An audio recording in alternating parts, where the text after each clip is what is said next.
Hello! In this video I will show you how to install ChatGPT Widget on Red Magic 10 Pro.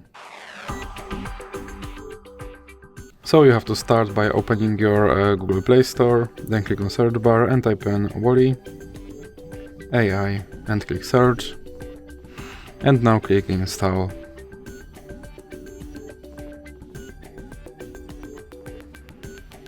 Then you can click open. And now click on this button to skip introduction, then click not now and click open permissions.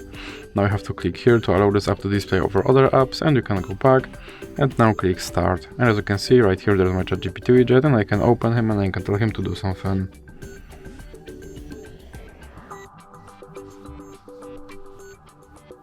And as you can see he responded. And if you want to remove him from your screen, simply drag him into the X icon in the middle. So that's it for this video. If you liked it, please remember to leave a like and subscribe.